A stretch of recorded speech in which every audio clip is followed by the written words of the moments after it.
আপনি এটাই বলছেন যে ডায়মন্ড হারবার নওশাদ সিদ্দিকী সর্বপ্রথম ঘোষণা হয়েছে 1 জানুয়ারি তৃণমূল কংগ্রেসের জন্মদিন।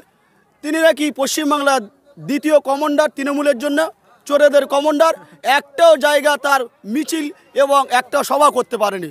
এখান থেকে দল প্রমাণ করছে আইএসএফ, যেখানে নওশাদ সিদ্দিকী দল অনুমতি দিলে তিনি দাঁড়াবে বলছেন, সেখান থেকে অভিষেক বন্দ্যোপাধ্যায় বাঘের না মানে বেলালের মতো, বাঘের দেখে বেলালের মতো লেজ গুটিয়ে নিয়ে কোন গর্তে ঢুকেছে আমরা খুঁজে পাচ্ছি না। 1 জানুয়ারি 1 জানুয়ারি যখন প্রতিষ্ঠাতা দিবস হয়, প্রত্যেকটা জায়গাতে ছোট বড় চোর, চাল চোর, ডাল চোর, ত্রিপল চোর, কয়লা চোর সকলে ছুটেছে, কিন্তু দলের সেকেন্ডারি কমান্ডারকে আমরা কোথাও দেখতে পাইনি। এই কি রাজনীতি? মমতা ব্যানার্জির ভাইপো না ওটা? আমরা জানতে চাইছি ও কি চোর, গুন্ডা, বদমাশ পুছে ডায়মন্ড আবার রাজনীতি করে কোনোদিন নওশাদের বিরুদ্ধে জিতে আসতে পারে না। শওকত কেন? শওকতের বাবা পছন্দ পারবে না নওশাদের সঙ্গে চ্যালেঞ্জ করে। নওশাদ সৌজন্যের রাজনীতি করে, সত্য রাজনীতি করে, মানুষের অধিকারের কথা বলে। দলিত, মতু, আদিবাসী, পিছিয়ে পড়া, শিডিউল কাস্ট, ওবিসি পাশে দাঁড়িয়ে নওশাদ আব্বাস যে বার্তা দিচ্ছে, ওই বার্তা বাংলার মানুষ গ্রহণ করতে চাইছে। তাই শওকত মোল্লা ভাবছে যে আমার খাওয়া বন্ধ হয়ে যাবে, চুরি বন্ধ হয়ে যাবে, জেনা বন্ধ হয়ে যাবে, রাস্তাঘাটে লুট বন্ধ হয়ে যাবে। সেই জন্য শওকত মোল্লা বারবার হুমকি চুমকি দিয়ে পাচ্ছে। নওশাদকে হুমকি চুমকি দিয়ে ভয় দেখিয়ে আটকে রাখতে পারবে না। টিএমসির নেতা আরাবুল সে মুখ্যমন্ত্রীর কাছে নিরাপত্তা চেয়েছে, এ বিষয়ে কি বলবে? তিনি ভালো মানুষ নাকি? শিক্ষিকা জগ ছুঁয়ে মারছে, কখন একজন বিধায়কের গাড়ি ধরে ভাঙিয়ে দিচ্ছে। তিনি যে একজন শিক্ষিকা যে ধরে মারে, একজন কলেজের শিক্ষিকাকে যে ধরে মারে, সে যদি বলে আমার বডিগার্ড লাগবে, তার মানে কতটুকু আতঙ্ক আছে একটু চিন্তা করুন। এই দল এমন একটা দল, মানুষের লুটপাটের দল। আমি এখান থেকে বলতে চাইছি, আরাবুল একজন রাস্তায় ইঁদুরের মতো ঘুরবে, কিন্তু একজনকে তাকে না যেন গার্ড দেওয়া হয়। আইএসএফ করার কারণে একাধিক আইএসএফ কর্মীদেরকে মারধর করা হচ্ছে, কি বলবেন? হ্যাঁ, আইএসএফ তো একটা নবজাতক দল এবং সুন্দর পরিবেশ তৈরি করতে চাইছে। শিক্ষা, অন্ন, কর্মসংস্থান, বাসস্থান, অধিকার, এই কথার জন্য আইএসএফ মানুষের দ্বারা দেওয়া যাচ্ছে। তাই আইএসএফকে ধরে মারছে, তাই আইএসএফকে ধরে বারবার মারছে। থানা পুলিশ হচ্ছে, আইএসএফ থানা পুলিশের দিকে ভয় করে না। ডায়মন্ড হারবারে নওশাদ সিদ্দিকী যদি দাঁড়ায়, ওখানে জিততে পারবে? কতটা আশাবাদী? আমরা আশাবাদী, আমাদের আত্মবিশ্বাস। মানুষ তার অধিকারের কথা বলবে, মানুষ তাকে ভোট দেবে। যদি সুচ্চ সবলভাবে পরিষ্কারভাবে ভোট হয়, আমরা ওখান থেকে 2 লক্ষ থেকে 3 লক্ষ ভোটে আমরা ব্যবধানে আমাদের বিধায়ক নওশাদ সিদ্দিকী দাগ আর আইএসএফের অন্য কেউ দাগ আমরা জিতে প্রতিদ্বন্দ্বী করে স্বচ্ছভাবে ভোটে আমরা জিতে জয়ী লাভ হয়ে যাবে এবং তৃণমূলকে এমন পিছিয়ে ফেলবো সারা জীবন কোনো দিন আর ডায়মন্ড হারবার কোনো জায়গাতে পঞ্চায়েতও দাঁড়ানোর চিন্তা করবে না। এই আশাবাদী নিয়ে আমি কথা বলছি। কিন্তু বর্তমানে ওখানকার এমপি ভাইপো, তো সেখানে আপনাদের যদি নওশাদ সিদ্দিকী দাঁড়ায়, সেখানে কি তারা তো ছেড়ে দেবে? হ্যাঁ, এটাই তো ঠিক। চোরের গুন্ডামি রাজনীতি চলছে, রাত্রে জেনাকারি, দিনে ডাকাতি, আর মাছ দুপুরে লোকের পুকুরে মাছ চুরি, এই 3টে কাজ চলছে। তাই তো ওখানে আইএসএফ গেলে মানুষের অধিকার পাবে, মানুষ তার ন্যায় বিচার পাবে, মা বোন বেটির ইজ্জত বাঁচবে। আপনারা দেখেছেন তো ডায়মন্ড হারবার সকালে হাজার হাজার মানুষ কোর্টে দাঁড়াস্ত। তৃণমূল সরকার এমন একটা অপদার্থ সরকার, মানুষ সকালে ডায়মন্ড হারবার হাজির হয়ে যাচ্ছে। আজকে কোন সরকার শাসন? কে আজকের ভাইপো? আমরা তো বুঝতে পারছি চোরের ভাইপো কি সাধুর ভাইপো। কিছুদিন আগে অ্যাডভোকেট শাহাদাত শাহকে মারার চেষ্টা করেছিল, কি বলবেন? হ্যাঁ, সাধুর সাথে অন্যায়ের বিরুদ্ধে কথা বলছে, ন্যায়ের পক্ষে কথা বলছে।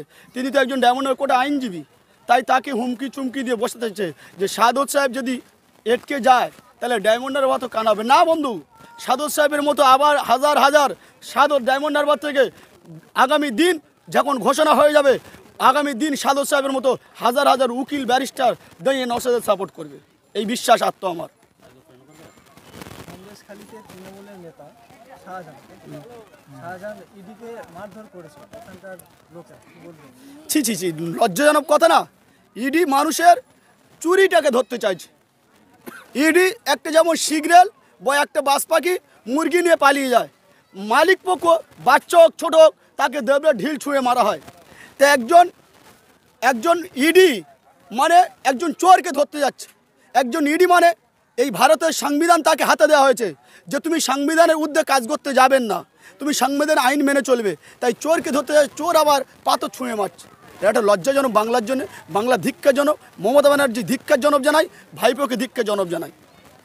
কুণাল ঘোষ বলছে পিপিলিকার ডানা ওঠে মদিবার তরে, নওশাদের ডানা ওঠে হাদিবার তরে ডায়মন্ডে, কি বলবে? আরে কুণাল বাবু তো চোখ কানা হয়ে গিয়েছে, চশমা চোখে দেয়, দেখেছি তো, চুরির দায় জেলে গেল। সেই কুণাল বাবু আবার বলছে নওশাদ সিদ্দিকীর বিরুদ্ধে। নওশাদ সিদ্দিকী 42 দিন জেল কেটেছে মানুষের অধিকারের কথা বলার জন্য। নওশাদকে লক্ষ লক্ষ মানুষ এগিয়ে আনতে গেছে। আর কুণাল বাবু যখন জেলে গিয়েছিল, কুণাল বাবুকে জিজ্ঞেস করুন তো দিদি কোথায় ছিল আর মুদি কোথায় ছিল। মুদি আর দিদি সেটিং করেছে। কুণাল বাবু একবার যাবে, একবার শিক্ষামন্ত্রী যাবে, একবার অর্থমন্ত্রী যাবে, একবার ভাইপো যাবে। এর জন্য দায়ভার সমস্ত মমতা ব্যানার্জি নিতে হবে। তোর বিষয়টা আর একবার নেই করুন যে নবান্ন যাওয়ার বিষয় ওনার মুখ থেকে একটা আলাদা বক্তব্য হয়েছে, এনার মুখ থেকে কি বক্তব্য বলবে তাহলে বার্তা দেবেন বলুন। আজকের রক্তদান শিবির থেকে আমাদের যে বার্তা, এই বার্তাটি শুধু মানব সেবা, অন্য কোনো কাজ নয়। রক্তদান মহান দান, রক্তদান জীবনদান।